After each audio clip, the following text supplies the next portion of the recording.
तो आज जो हम देखने वाले हैं वो हमारी लूसेंट बुक है। इसका केमिस्ट्री वाला जो पोर्शन है चैप्टर नंबर 8, इसको आज हम इसमें पढ़ने वाले हैं। इसका जो फर्स्ट पार्ट है क्या है, इंट्रोडक्शन, तो उसको हम इसमें देखेंगे। तो सबसे पहले हमें पता होना चाहिए कि केमिस्ट्री क्या होती है। ठीक है, केमिस्ट्री जो है वो साइंस की एक ब्रांच है। ठीक है, जैसे साइंस है, साइंस की ब्रांचेस क्या क्या है, जैसे कि केमिस्ट्री है, फिजिक्स है, बायोलॉजी है। ठीक है, इसी तरह से अगर हम बात करें केमिस्ट्री की ब्रांचेस कौन कौन सी होती हैं, तो जैसे इनऑर्गेनिक है, ऑर्गेनिक है एंड फिजिकल है, ये सारी क्या है, केमिस्ट्री की ब्रांचेस होती हैं। तो केमिस्ट्री क्या है, एक साइंस की ब्रांच है जो किसके साथ डील करती है, कंपोजिशन ऑफ मैटर के साथ। ठीक है, कि जो मैटर है हमारा, मैटर क्या है, यहाँ पे गिवन है आपको डेफिनेशन मैटर की, कि कोई भी चीज जो कुछ ना कुछ स्पेस ऑक्यूपाई करे और जिसका कुछ ना कुछ मास हो, उसको हम क्या बोलते हैं, मैटर। जैसे कि ये पेन है, ठीक है, इस पेन को मैं अगर यहाँ पे रख देती हूँ तो ये कुछ ना कुछ स्पेस ले रहा है, ठीक है, और उसका कुछ मास भी है। ठीक है, तो ये क्या है, मेरे लिए एक मैटर है। तो इसी तरह से कोई भी चीज होगी जो जो कुछ स्पेस ऑक्यूपाई कर रही है इस अर्थ पे, ठीक है, और उसका कुछ ना कुछ मास है, तो सारी चीजें क्या होती है, हमारी मैटर होती हैं। तो जो मैटर की कंपोजिशन के साथ डील करता है वो कौन है, केमिस्ट्री है। ऑल्सो जो उनकी फिजिकल और केमिकल कैरेक्टरिस्टिक्स हैं जो कि एसोसिएटेड हैं किसके साथ, डिफरेंट मटेरियल ऑब्जेक्ट्स के साथ, यानी जो अलग अलग ऑब्जेक्ट हैं उनकी जो फिजिकल और केमिकल कैरेक्टरिस्टिक्स हैं वो क्या हैं, उनको पता लगाने में भी हमें कौन हेल्प करती है, केमिस्ट्री। ठीक है, फिर यहाँ पे 1 मार्क्स के लिए याद रख लेना कि फादर ऑफ मॉडर्न केमिस्ट्री किसको बोला जाता है। ठीक है, तो ये नाम आप याद रख लेना।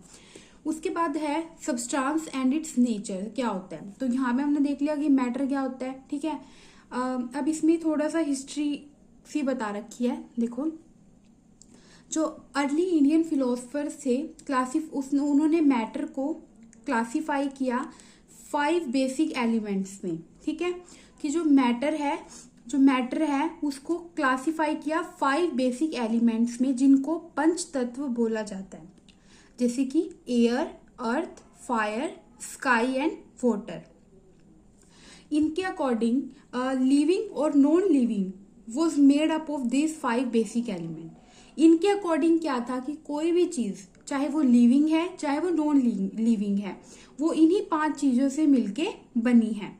जो एंशियंट ग्रीक फिलोसफर्स थे has arrived at a similar classification of matter, उन्होंने भी ये सिमिलर क्लासिफिकेशन दी मैटर की। ठीक है, उसके बाद Indian says Maharshi Canada was perhaps the first to suggest that all forms of matter are composed of a very small tiny particles known as अणु। यानी जो मैटर है वो कैसे बनता है, छोटे छोटे स्मॉल पार्टिकल्स से बनता है जिनको हम अणु बोलते हैं। एंड ईच अणु में be made up of still smaller particle called परमाणु। और ये जो अणु है ये किससे बनता है, ये इससे भी और छोटे पार्टिकल्स जो है परमाणु, उनसे बनता है। ठीक है, तो Greek thinkers Democritus name this tiny particle परमाणु एज एटम्स। तो बाद में ये जो परमाणु थे इन्हीं को ही क्या बोला गया, एटम्स बोला गया। This matter is composed of a tiny particles known as atoms. ठीक है, तो मैटर जो है वो किससे बनता है, एटम्स से। तो जो ये पेन है ये भी छोटे छोटे एटम्स से मिलके एक पेन बना। ठीक है, तो इस तरह से समझ सकते हो आप लोग। तो यहां तक समझ आ गया कि मैटर क्या होता है और मैटर को क्लासिफाई कैसे किया। ठीक है, तो पहले जो मैटर था उसको पंच तत्व में क्लासिफाई किया, जो अर्लियर इंडियन फिलोसफर्स थे उन्होंने। ठीक है, और बाद में जो ऋषि कनाडा थे उन्होंने बोला कि जो मैटर है वो अणु से बना है और अणु जो है वो परमाणु से बना है, और यही परमाणु जो है वो बाद में एटम्स बन गए। तो अगर आपसे पूछा जाए कि मैटर जो है वो किससे मिलके बनता है, तो एटम्स से मिलके बनता है। ठीक है, अब यहाँ पर मैटर की क्लासिफिकेशन दे रखी है। तो मैटर जो है उसको हम 2 पार्ट्स में क्लासिफाई कर सकते हैं, फिजिकल क्लासिफिकेशन और इसकी केमिकल क्लासिफिकेशन। फिजिकल क्लासिफिकेशन में जो मैटर है उसको 3 पार्ट्स में डिवाइड किया जाता है, सॉलिड स्टेट, लिक्विड स्टेट और गैसियस स्टेट। ठीक है, और केमिकल क्लासिफिकेशन में दो बेसिस पे डिवाइड किया गया है, प्योर सब्सटेंस और मिक्सचर। ठीक है, pure substance and mixture. Pure substance जो है ये भी 2 पार्ट्स में डिवाइड किया गया है, एलिमेंट एंड कंपाउंड। ठीक है, और मिक्सचर डिवाइड किया गया है 2 में, होमोजीनियस और हेट्रोजीनियस।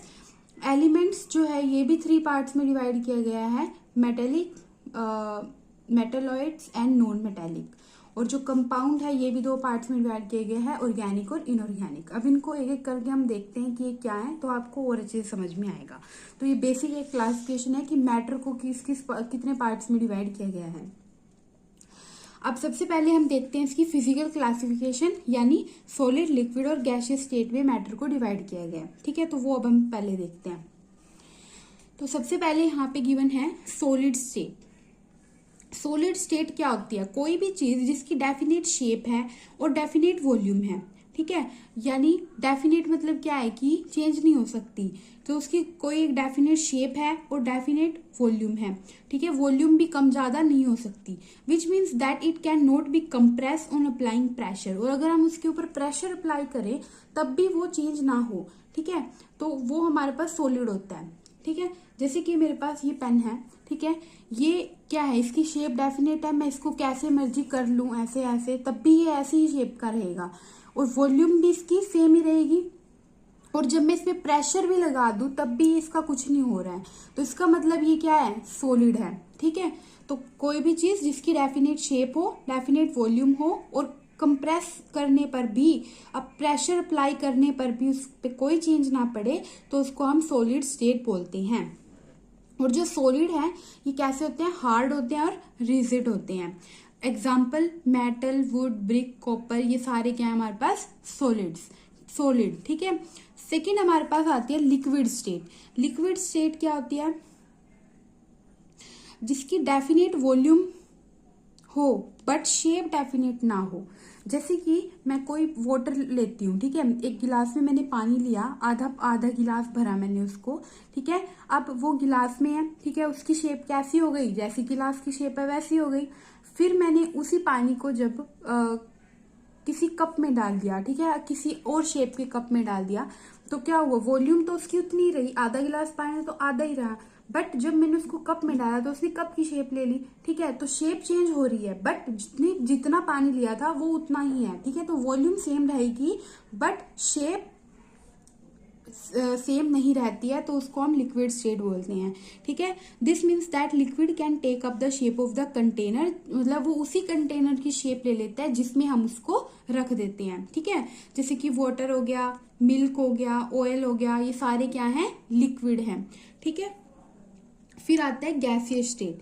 गैसियस स्टेट क्या है, ना तो इसकी शेप फिक्स है ना इसकी वॉल्यूम फिक्स है। ठीक है, तो ना इसकी डेफिनेट वॉल्यूम है ना ही इसकी डेफिनेट शेप है।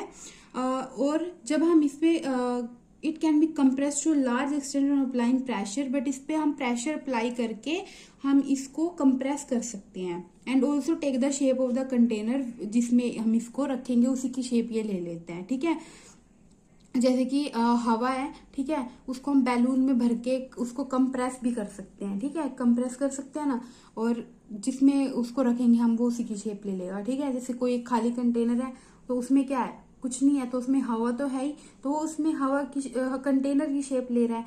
बैलून में रख दो तो बैलून की शेप ले लेगा। ठीक है, तो ये हमारे पास क्या होता है, गैसियस स्टेट। जितनी भी गैसेस हैं जैसे कि air, oxygen, nitrogen, ammonia, carbon dioxide, सारी ये क्या आते हैं, गैसियस स्टेट के एग्जाम्पल हैं। ठीक है, तो ये समझ में आ गया, सॉलिड लिक्विड गैस में डिफरेंस भी क्लियर हो गया कि सॉलिड की डेफिनेट शेप, डेफिनेट वॉल्यूम होती है। लिक्विड में शेप तो चेंज हो जाती है बट वॉल्यूम सेम रहती है, इसमें दोनों ही। ठीक है, अब आगे सॉलिड, लिक्विड और गैसियस स्टेट तीनों ही आपस में इंटर कन्वर्टेबल होती हैं। जैसे कि सॉलिड स्टेट है, जब मैं इसको हीट कर दूंगी, हीट करके ये क्या बन जाएगा, लिक्विड बन जाएगा। ठीक है, और कैसे, जैसे कि सॉलिड है मेरे पास कोई भी, मान लो आइस है। ठीक है, आइस है, तो आइस को मैंने जब मेल्ट किया, मेल्ट कब होगी वो, जब उसे गर्मी मिले, यानी हीट करेंगे हम उसको। तो जब मैंने आइस को हीट किया तो क्या बन गई, वाटर बन गई, यानी लिक्विड स्टेट बन गई। फिर उस लिक्विड को मैंने और हीट किया तो वो वेपर बन जाएंगे। जब पानी उबलता है तो उसमें से भाप निकलती है ना, तो वेपर बन गया। तो तीनों स्टेट समझ में आ गई। अब इन्हीं वेपर को जब हम इकट्ठा कर लेते हैं, कैसे, उसके ऊपर कुछ भी रख दो, ठीक है, जो पानी उबल रहा है उसके ऊपर कुछ भी रख दो तो जो भाप है वो बाहर नहीं जाएगी, पानी अंदर ही आ जाएगा। तो वो वेपर जो है उसको जब हम कूल करेंगे तो वो मेरे पास लिक्विड स्टेट यानी वाटर बन जाएगा, और फिर जब इसको कूल करेंगे तो वो फिर से आइस बन जाएगी। तो ये सारी जो है आपस में इंटर कन्वर्टिबल होती है, ठीक है। Water exist in 3 states, water 3 state में एग्जिस्ट करता है। कौन कौन सी, आइस, वाटर और वेपर में, ठीक है, सॉलिड में भी, लिक्विड में भी और गैसियस स्टेट में भी। The 3 state of matter are solid, liquid, gaseous state. और 4th स्टेट जो है मैटर की वो प्लाज्मा स्टेट होती है। एंड 5th जो है वो बोस-आइंस्टाइन कंडेंसेशन स्टेट होती है। हमें तो 3 ही पता है कि सॉलिड, लिक्विड, गैस 3 ही स्टेट है मैटर की, बट अभी 2 स्टेट और यहाँ पे गिवन है आपको, और ये 2 स्टेट और पता लगी होंगी। तो कौन कौन सी है, प्लाज्मा स्टेट और 5th है बोस-आइंस्टाइन कंडेंसेशन स्टेट, ठीक है। तो प्लाज्मा स्टेट क्या है, plasma state consist of a super energetic and super excited particle. Plasma state क्या है, इसमें सुपर एनर्जेटिक और सुपर एक्साइटेड पार्टिकल्स होते हैं। This particle are in form of ionised gas, मतलब कि आयंस की फॉर्म में होती हैं, ठीक है। आयंस क्या होते हैं, पॉजिटिव नेगेटिव चार्ज जो प्रेजेंट होते हैं। तो इनमें जो पार्टिकल हैं वो आयोनाइज्ड गैस की फॉर्म में प्रेजेंट होते हैं। Plasma can occur when matter is heated, जब मैटर को हीट करते हैं हम बहुत ज्यादा हाई टेम्परेचर पे, तो उसको वो कौन सी स्टेट में आ जाता है, plasma. The matter in plasma state is collection of free, highly energetic and highly excited and electrically charge particle, ठीक है। तो इसके एग्जांपल जैसे कि फ्लोरोसेंट ट्यूब होती है, नियॉन साइन बल्ब, जो बल्ब होते हैं हमारे, ठीक है, इनमें इनर्ट गैसेस होती हैं, ठीक है। तो जब इलेक्ट्रिक करंट को हम पास करते हैं इनमें से तो वो ग्लो करती हैं, ठीक है, तभी तो हमारे पास रोशनी आती है ना। तो हैविंग अ कैरेक्टरिस्टिक कलर, और जो इनमें कलर होता है वो किस पे डिपेंड करता है कि उसमें कौन सी गैस फील्ड है, कौन सी इनर्ट गैस फील्ड है, उस पर उसका कलर डिपेंड करता है। It is the presence of the plasma and that make CFL यानी ट्यूब जो है उसको ग्लो करवाने में, तो वो किसकी हेल्प से होता है, प्लाज्मा की हेल्प से, ठीक है। तो ये हमारे पास होती है प्लाज्मा स्टेट। तो इसमें आपने याद क्या रखना है कि ये super energetic super excited particle होते हैं इसमें, और कब होते हैं ये, जब इनको बहुत ज्यादा हाई टेम्परेचर हम लोग देते हैं, ठीक है। और ये ट्यूब का एग्जाम्पल याद रखना कि इसमें इनर्ट गैसेस फिल्ड होती हैं, जब उनमें करंट पास करते हैं तो वो ग्लो करती हैं, और जो कलर है उनका वो किस पे डिपेंड करता है कि उसमें कौन सी गैस फिल की गई है, ठीक है। तो ये हमारे पास 4th स्टेट है मैटर की, जिसको हम बोलते हैं प्लाज्मा स्टेट। 5th स्टेट कौन सी है, 5th स्टेट है बोस-आइंस्टाइन कंडेंसेशन स्टेट। तो 1920 में on the basis of the statistical calculation Satyendra Nath Bose gave the concept of 5th state of matter. तो किसने दिया था ये, 1920 में सत्येंद्र नाथ बोस ने, तो इसीलिए इसका नाम बोस-आइंस्टाइन कंडेंसेशन पड़ गया, ठीक है, जो कि एक अमेरिकन साइंटिस्ट थे। तो Bose Einstein state is formed by super cooling a gas of extremely low density. इसमें क्या था, हम बहुत ज्यादा टेम्परेचर दे के हीट कर रहे थे, बट इसमें हम क्या कर रहे हैं, सुपर कूल कर रहे हैं गैस को, ठीक है, यानी बहुत ज्यादा ठंडा कर रहे हैं, ठीक है। About 100,000 of the density of a normal air to super low temperature, this process is known as Bose Einstein condensation, ठीक है। In this state of matter is known as, तो ये समझ में आ गया बस। तो 5 स्टेट हो गए हमारे पास, सॉलिड, ठीक है, जिसकी डेफिनेट शेप डेफिनेट वॉल्यूम होती है, लिक्विड जिसमें डेफिनेट वॉल्यूम होती है बट शेप डेफिनेट नहीं होती, और गैसियस स्टेट जिसमें दोनों ही नहीं होती, प्लाज्मा स्टेट जिसमें सुपर एक्साइटेड पार्टिकल्स होते हैं, सुपर एनर्जेटिक, जिनमें हम हाई टेम्परेचर देते हैं तब होते हैं ये, और 5th है बोस-आइंस्टाइन जिसमें हम सुपर कूल करते हैं गैस को, ठीक है। तो ये हमारे पास क्या हो गई, फिजिकल क्लासिफिकेशन हमने देख ली इसकी, सॉलिड लिक्विड गैस, और 2 स्टेट और पढ़ ली, प्लाज्मा और बोस-आइंस्टाइन। अब हम देखेंगे इसकी केमिकल क्लासिफिकेशन। तो केमिकल क्लासिफिकेशन में इसको दो पार्ट्स में डिवाइड किया गया है, प्योर स्टेट और मिक्सचर। तो सबसे पहले हम देखेंगे प्योर स्टेट के बारे में, ठीक है। तो प्योर स्टेट, प्योर सब्सटेंस को 2 पार्ट में डिवाइड किया गया है, कौन कौन, एलिमेंट और कंपाउंड, ठीक है। तो पहले हम देखते हैं कि एलिमेंट और कंपाउंड क्या होते हैं। तो प्योर सब्सटेंस क्या है, एक single substance which can not be separated into another kind of matter. यानी प्योर मतलब प्योर है, यानी इसके अंदर कोई भी मिलावट नहीं है, ठीक है। तो एक ऐसा सिंगल सब्सटेंस जिसको हम सेपरेट नहीं कर सकते, सेपरेट करेंगे भी कैसे, क्योंकि वो है ही एक, ठीक है। अगर उसमें 2-3 चीजें होती तभी तो हम उसको सेपरेट कर सकते हैं। तो एक सिंगल सब्सटेंस होता है जिसको हम सेपरेट नहीं कर सकते into another kind of matter by any physical process. कोई भी प्रोसेस का यूज करके हम उनको अलग नहीं कर सकते, तो उसको हम क्या बोलते हैं, प्योर सब्सटेंस। प्योर सब्सटेंस जो है हैव बीन क्लासिफाई, इसको प्योर सब्सटेंस को क्लासिफाई किया गया है एलिमेंट और कंपाउंड में, ठीक है। तो एलिमेंट क्या होता है, एलिमेंट क्या होता है, सिंपलेस्ट फॉर्म है ये प्योर सब्सटेंस की, जिसको हम neither be broken into nor build from a simple, ना तो हम इसको ब्रेक कर सकते और ना ही हम इसको बना सकते हैं फ्रॉम सिंपल सब्सटेंस बाय और किसी भी केमिकल या फिजिकल मेथड की हेल्प से। तो उसको हम क्या बोलते हैं, एलिमेंट बोलते हैं। इसके एग्जाम्पल क्या है, जैसे गोल्ड, सिल्वर और हाइड्रोजन एक्सेट्रा, ठीक है। अब जैसे कि यहाँ पे एक एग्जाम्पल दे रखा है H2O का, ठीक है। अब ये मेरे पास क्या है, ये एलिमेंट नहीं है, क्यों, क्योंकि इसमें क्या क्या चीजें, इसमें 2 चीजें प्रेजेंट है, एक हाइड्रोजन है और एक ऑक्सीजन है, ठीक है। तो खाली जो हाइड्रोजन है ये एक एलिमेंट है, खाली जो ऑक्सीजन है ये एक एलिमेंट है, बट ये एलिमेंट नहीं है क्योंकि इसमें 2 चीजें प्रेजेंट है। This is not a pure substance. समझ में आया, ठीक है। तो ये हमने देख लिया कि जो हमारा केमिकल क्लासिफिकेशन है, फर्स्ट हो गया प्योर सब्सटेंस। प्योर सब्सटेंस हमने देख लिया कि एक सिंगल सब्सटेंस होता है जिसको हम फर्दर सेपरेट नहीं कर सकते। फिर एलिमेंट, एलिमेंट क्या है, सिंपलेस्ट फॉर्म है प्योर सब्सटेंस की, जिसको ना तो हम फर्दर ब्रेक कर सकते हैं, ना ही हम उसको फिजिकल या केमिकल प्रोसेस से बना सकते हैं, ठीक है। अब जो एलिमेंट है वो 3 पार्ट में डिवाइडेड है, मेटालिक, नॉन मेटालिक और मेटलॉइड्स। ये देखते हैं क्या होते हैं। तो सबसे पहले मेटल, मेटल क्या है, मेटल जो है वो सॉलिड होते हैं, ठीक है। नॉर्मली ये हार्ड होती है, ठीक है। सिर्फ मरकरी एक ऐसा एलिमेंट है, मेटल है सॉरी, जो कि रूम टेम्परेचर पर लिक्विड होता है। बाकी सभी मेटल्स जो हैं वो सॉलिड होते हैं, ये याद रखना, एक्सेप्शन, ये पूछा जा सकता है, ठीक है, कि जो मरकरी है वो एक मेटल है, ठीक है। तो कौन सी स्टेट में हमें रूम टेम्परेचर पे मिलता है, तो वो लिक्विड स्टेट में मिलता है। तो इनकी ना करेक्टरिस्टिक है ये मेटल की, जैसे कि मेटल क्या है, सॉलिड है, हार्ड होता है, ठीक है, लस्टर होता है, यानी लश्चर क्या है, लश्कारे मारता है, चमकता है, ठीक है। इसका हाई मेल्टिंग पॉइंट होता है एंड बॉइलिंग पॉइंट, दोनों ही हाई होते हैं। ये क्या होते हैं आगे हम पढ़ेंगे इसको, वैसे मैं बता सकती हूँ अभी भी, बट आगे पढ़ना ही है तो अभी के लिए इतना ही समझ लो कि हाई मेल्टिंग बॉइलिंग पॉइंट होता है। And also good conductor of electricity and heat होते हैं, यानी इनमें से अच्छे से पास हो सकती है।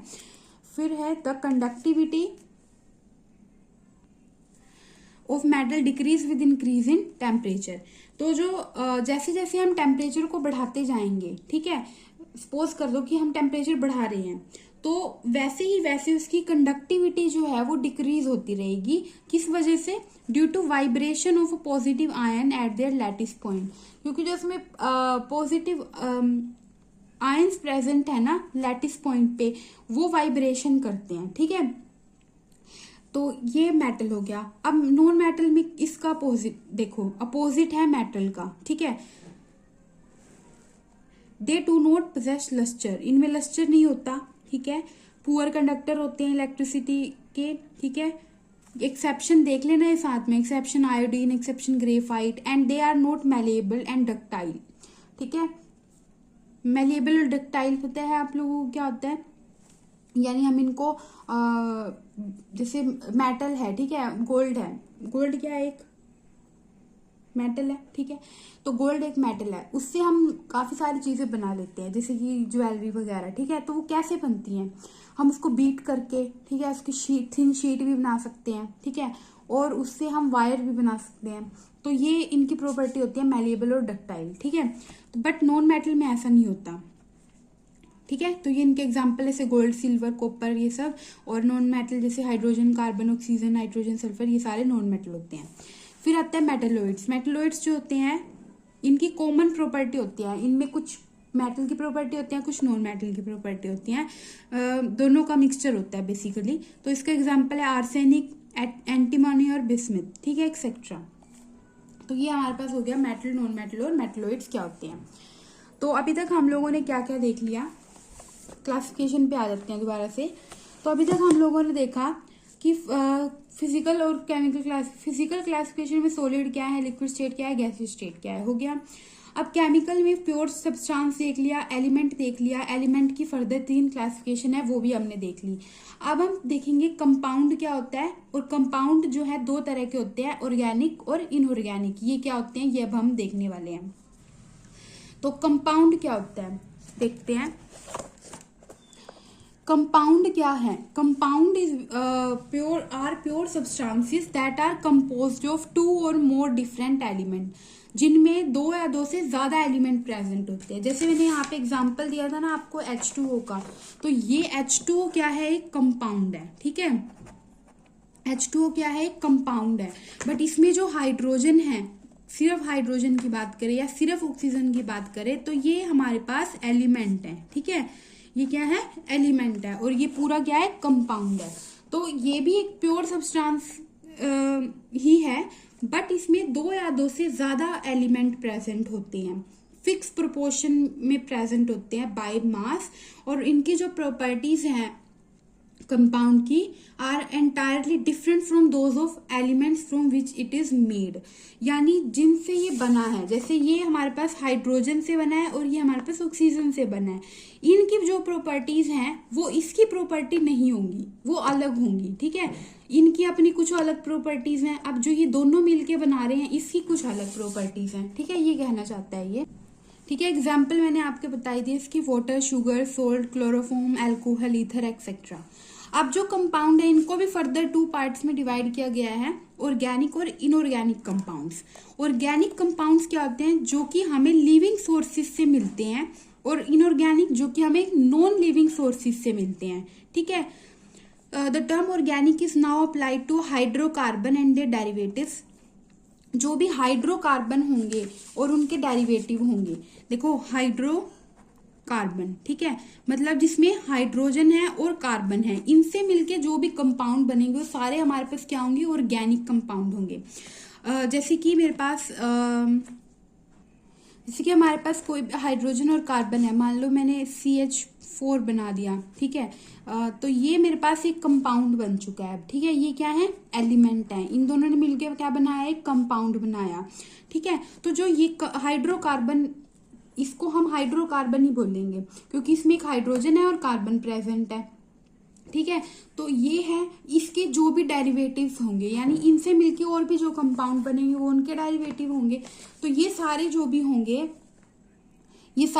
होंगे वो ऑर्गेनिक कंपाउंड होंगे, ठीक है। और जो नॉन लिविंग सोर्सेज से मिल रहे हैं हमें, जैसे रॉक्स, मिनरल्स से मिला जो भी, जैसे कॉमन सॉल्ट है, ठीक है, मार्बल है, वॉशिंग सोडा, ये सारे हमें रॉक्स, मिनरल्स से मिलते हैं जो कि नॉन लिविंग ऑब्जेक्ट्स हैं। तो वो सारे हमारे पास क्या होंगे, इनऑर्गेनिक कंपाउंड होंगे। क्लियर हो गया। तो ये हमारे पास हो गया प्योर सब्सटेंस की पूरी क्लासिफिकेशन हमने देख ली। अब हम देखेंगे मिक्सचर। मिक्सचर में हमारे पास 2 होते हैं, होमोजीनियस और हिट्रोजीनियस मिक्सचर के बारे में, ठीक है। सो मिक्सचर क्या है, नाम से पता चल रहा है, मिक्सचर यानी a material obtain by mixing 2 और मोर सब्सटेंस। जब हम 2 या 2 से ज्यादा सब्सटेंस को मिक्स कर देते हैं तो वो हमारे पास क्या बन जाता है, मिक्सचर बन जाता है, ठीक है। इनडेफिनेट प्रोपोर्शन में, याद रखना, इनडेफिनेट प्रोपोर्शन में। तो अगर आपसे डिफरेंट पूछा जाए कि कंपाउंड और मिक्सचर में क्या डिफरेंस है, क्योंकि है तो दोनों में 2 या 2 से ज्यादा चीजें हैं, बट कंपाउंड जो होता है उसमें हमारे पास प्रोपोर्शन फिक्स होती है, और जो मिक्सचर होता है इसमें हमारे पास प्रोपोर्शन इनडेफिनेट होती है, ठीक है, फिक्स नहीं होती है। Proportion of a component in a mixture remain unchange, जैसे मिल्क, सी वाटर, ये सारे एग्जाम्पल है हमारे पास मिक्सचर के, ठीक है। इनको फर्दर 2 पार्ट्स में क्लासिफाई किया गया है, होमोजेनियस और हिट्रोजीनियस। होमो मतलब क्या होता है, सेम। होमो मतलब क्या होता है, सेम, यानी जब हम किन्हीं भी 2 चीजों को मिक्स कर दें और वो फिर भी सेम ही दिखे, यानी जैसे मैंने वाटर लिया, वाटर में मैंने शुगर मिलाई, अब उसको मैंने मिक्स कर दिया, तो वो फिर भी वो लिक्विड ही दिखेगा, मतलब फिर भी वो ट्रांसपेरेंट ही रहेगा, ठीक है। तो बेसिकली हमें पता नहीं चल रहा कि हमने इसमें कुछ मिक्स किया है या नहीं किया है, तो इसीलिए उसको क्या बोल देंगे हम, होमोजीनियस मिक्सचर बोल देंगे, यानी उनकी यूनिफॉर्म कंपोजिशन रहेगी। इसी तरह से पानी में सोल्ट मिला दो तब भी हमें पता नहीं चलेगा कि इसमें कुछ है या नहीं, ठीक है। तो ये हमारे पास होमोजीनियस मिक्सचर हो गया। अब हिट्रोजीनियस मिक्सचर क्या होता है, जिसमें हमें पता चल जाए, यानी 2 चीज मिक्स की बट हमें अलग ही दिख रही है कि इसमें 2 चीज हैं, तो वो हिट्रोजीनियस मिक्सचर हो जाएगा, ठीक है। जैसे मैंने वाटर लिया, वाटर में सैंड मिक्स कर दी, ठीक है, मिक्स कर दी, सारा क्या हो गया, सारा एकदम से ब्राउन ब्राउन सा हो जाएगा, मिट्टी जैसा कलर हो जाएगा। फिर थोड़ी देर बाद क्या होगा, मिट्टी नीचे नीचे बैठ जाएगी, ठीक है। अब हमें अलग दिख रहा है कि इसमें पानी है और मिट्टी है, तो वो हिट्रोजीनियस मिक्सचर हो गया, यानी जो हमें अलग ही दिख रहा है, ठीक है। तो ये मेरे पास हो गए मिक्सचर जिनके 2 टाइप हैं, होमोजेनियस और हिट्रोजीनियस मिक्सचर। क्लियर हो गया। अब एक टॉपिक और है इसमें, सेपरेशन ऑफ अ मिक्सचर, ठीक है, इसको हम नेक्स्ट में करेंगे। तो यहाँ तक अभी आज हमने क्या देखा कि मैटर क्या होता है और मैटर की क्लासिफिकेशन क्या होती है, और ये पूरी क्लासिफिकेशन हम लोगों ने अच्छे से समझ ली, ठीक है। अब कल हम देखेंगे कि जो मिक्सचर आ गया अब हमारे पास, कि जो हमने यहाँ मिक्सचर देख लिया कि हिट्रोजीनियस मिक्सचर है, तो अब हम इनको अलग कैसे कर सकते हैं किसी भी 2 चीजों को, तो वो सारे तरीके हम लोग देखेंगे कि किस किस तरह से हम उनको अलग कर सकते हैं, ठीक है।